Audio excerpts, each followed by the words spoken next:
PS ini memang berangkat dari dua hal ya Bapak Ibu. Pertama, memang redistribusi aset. Jadi berangkatnya dari dulu itu kan banyak kawasan hutan itu diberikan kepada perusahaan besar dan sangat besar gitu. Kemudian dengan kebijakan Pak Jokowi ingin diberikan lebih banyak kepada masyarakat. Yang kedua berangkat dari keterlanjuran. Jadi untuk melegalkan masyarakat-masyarakat yang sudah keterlanjuran menggarap di kawasan hutan untuk urusan perut, bukan untuk orang yang luas-luas itu. Kalau yang luas-luas itu skemanya lain, bukan PS ya, itu mungkin bisa penggunaan atau apa gitu, atau perizinan perusahaan kayak gitu. Nah terkait untuk PS ini, taruhlah HKM maupun HTR, itu tentu Bapak Ibu bisa mempelajarinya ya, mungkin dari Wahid, dari Permen 9. Itu prosesnya sebetulnya sangat sederhana. Dari mulai permohonan masuk, nanti cuma ngecek kelengkapan dokumen di pusat, baru turun ke lapangan verifikasi teknis, baru penerbitan SK atau penolakan. Yang penting di sini kan kriteria subjek objek. Jadi masyarakat mana yang bisa diberikan PS? Nah mungkin ini juga yang perlu saya tekankan, yaitu masyarakat setempat di situ, warga desa situ, dan kemudian masyarakat yang sudah keterlanjuran walaupun bukan warga desa tersebut. Cuman bukti bahwa mereka itu masyarakat setempat, bukti bahwa mereka itu penggarap, itu tentu oleh wali nagaris itu ya. Karena kan bukan kewenangan KLHK untuk membuktikan itu. Kemudian untuk objeknya sendiri tentu harus di dalam kawasan hutan dan harus garapannya masyarakat itu sendiri. Kalau garapan orang kan nggak bisa ya kayak gitu. Sebetulnya itu kalau dibaca di permen itu ya, dan itu harus terbukti nanti ketika verifikasi teknis itu. Artinya kalau bapak-bapak punya garapan di situ, kebetulan memang belum masuk HTR. Kalau HTR ini kan juga udah terbitnya dari dulu ya, dari tahun 2014 ya kan. Nah, tadi pondasinya tidak ada aktivitas ya. Nah ini kan kalau yang memang kalau bapak-bapaknya yang masih di luar gitu, sebetulnya yang berhak itu ya masyarakat ya, yang punya garapan-garapan itu ya. Itu bisa ngajukan PS gitu, diinisiasi membentuk kelompok secara komunal gitu dalam satu bentang lahan kayak gitu, dan tidak rumit, semua ada contohnya dari mulai bentuk suratnya, bentuk daftar namanya, bentuk gambaran umumnya, semua tinggal dilihat di Permen 9, semua ada kayak gitu. Jadi bagi kami tentu sesuai dengan arahan Presiden secara umum bahwa tidak boleh ada masyarakat yang ilegal di negaranya sendiri ya. Tentu kita kalau Bapak Ibu mengajukan ya tinggal, kalau milihnya PS ya tinggal ajukan dan itu bisa kita proses. Terus sekarang mungkin tadi ada ini ya Pak Said, divisi 4567 ya kalau tidak salah tadi disinggung mengajukan HKM. Saya cek ya ada usulannya mengajukan HKM dan secara administrasi belum lulus. Jadi kita belum memverifikasi teknis ke lapangan karena secara administrasi pun belum lulus persyaratan administrasi. Dan karena keterlanjuran sawit, mohon maaf, kita ini untuk sawit karena masuk di dalam terbangun, kan sawit itu termasuk terbangun ya, maka dia harus melalui clearance oleh Satlat Wasdal karena harus ada aturan lain yang ditempuh yaitu PP 24. Kenapa? Karena kalau memang itu sawitnya terbukti milik rakyat, memenuhi syarat kurang dari 5 hektar, penguasaan 5 tahun berturut-turut, semacam itu, dia tidak didenda secara administrasi, tidak kena denda administrasi. Tetapi kalau lebih dari 5 hektar, itu kan itu puluhan hektar, itu tidak bisa PS. Itu skema lain, bisa penggunaan atau apa itu kena denda. Seperti itu. Jadi yang diusulkan oleh KSU Air Bangis divisi 4567 itu sudah masuk Satlantas di SK Datin tahap 7 ya Bu Eni. Kalau nggak salah saya nanti cek lagi. Dan mungkin persyaratan untuk Satlantasnya pun belum terpenuhi mungkin ya. Jadi 4567 yang belum tahu kita ya di mana tempatnya. nggak tahu kita di mana tempatnya juga, karena kan mereka juga tidak lengkap ya. Peta SAP juga kayaknya tidak ada di kita. Artinya makanya tidak lulus itu karena banyak yang tidak lengkap usulannya di kami, maka dikembalikan semacam itu. Mungkin itu Pak Said. Ya. Yang pertama tadi itu terkait dengan proses HKM dan kriteria subjek objek. Yang kedua terkait tadi informasi yang KSU Air Bangis divisi 457 terkininya yang ada di kami. Terima kasih. Terima kasih. Saya kira informasi bagus juga terkait dengan 4567, walaupun memang belum punya kita datanya Pak ya. Kita dapat informasi dari teman-teman yang mau proses bahwa memang sejauh ini belum ada proses untuk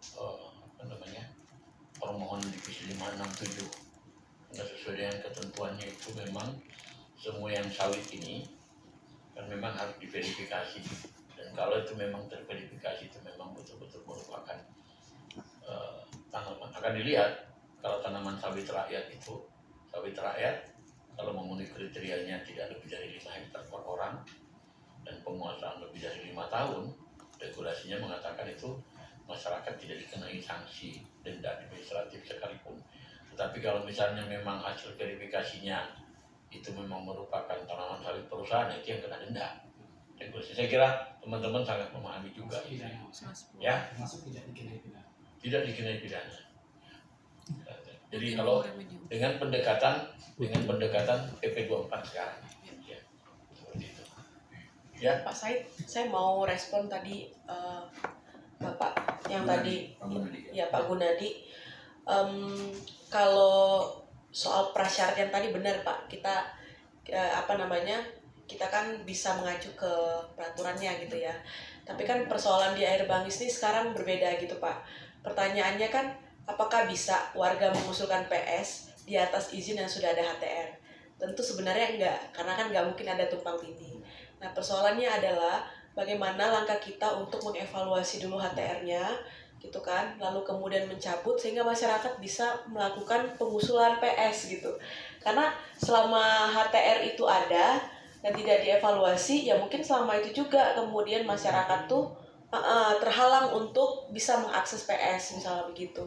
Nah, kira-kira itu mungkin kolaborasi apa yang bisa dilakukan gitu ya untuk kita bisa menyelesaikan itu kira-kira Pak Said. Coba yang itu yang plasma, eksplasma. Ini kan eksplasma ini yang sudah diberikan kepada HTR ya. Iya. Bukan. Yang Beda. PT. PT. PT. Itu yang dipertanyakan izinnya tadi. Izinnya apa gitu. Kami ingin apa juga mungkin Pak, apakah hari ini KLHK memberikan satu akses legal di yang 374? Oh, yang plasma. Iya. Bintang Nusantara. Ada nggak Pak? Ini kan Ada akses legal nggak hari ini? ini Pak Gunadi nih. Karena begini Pak, ini penting. Nggak mungkin lah ada PT kalau kita kan ada PT. Itu. Jadi gini, Nah, ada gini, yang saya bilang tadi tidak hanya di sini kasusnya kan, bahwa ini perusahaannya Bintara Tani Nusantara. Ya. Bintara Tani Nusantara membangunkan plasma untuk masyarakat dulu, ya, pada areal yang luasnya 374. Apakah sudah ada akses legal sekarang di sini kan itu ya? Karena sekarang itu dikuasai. Ini oleh PT Utara Nusantara diduga itu. Hakim sempat bertanya juga ke perusahaan ini, kalian dapat akses legal apa? Sebelumnya kami sudah mempidanakan masyarakat karena kawasan ini gitu. Sekarang, apakah sudah ada Kan ada akses perusahaan. legal baru yang diberikan atas area ini gitu ya? Sama HRM. Ada informasinya nggak? Yang pertama kita kan yang sudah jelas-jelas itu hanya HTR ya, divisi 123 di daerah sini. 123 ini yang biru nih, Iya. nggak bisa terang nih. Nah, itu. Jadi tidak ada izin PS di situ itu selain yang 3 itu. Mungkin skema izin apa? Main lain Mungkin izin yang lain. Kalau perhutanan sosial kayaknya tidak ada. HKM pun nggak ada di situ. Oke. Ya, karena kalau yang di divisi 1, 2, 3 ini kan apa namanya, izin ATR ya, Ya. ATR. Walaupun tadi disampaikan bahwa sebenarnya dari dulu nggak pernah ada aktivitas juga, seperti itu ya. Ya.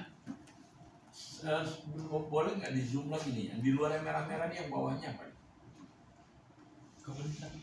Enggak yang di dalam, yang di dalam. Kebun sawit. Itu kebun-kebun apa ya? Sawit juga.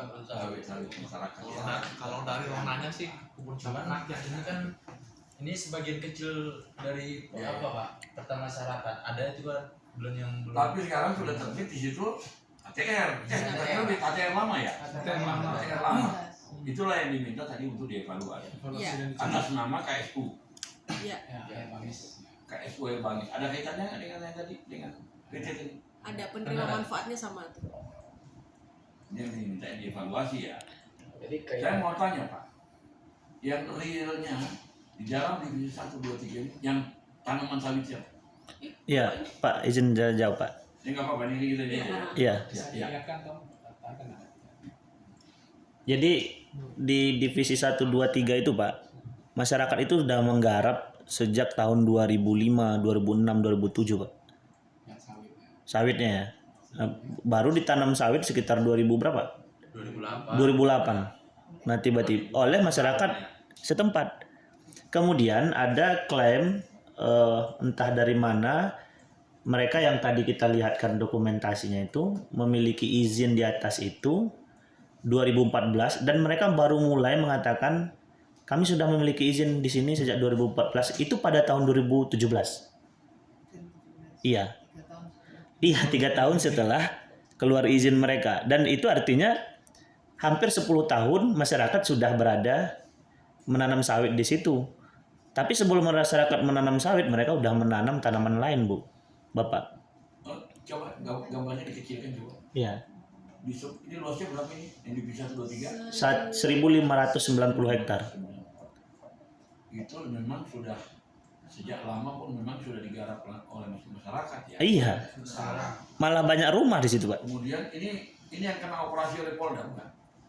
Iya. Yang ini Iya. Ya, 1590 oleh Polda setelah dioperasi ditarik di Kepolisian Negara lalu diberikan kepada Koperasi HTR ini. Yang 374. 374. itu Pak.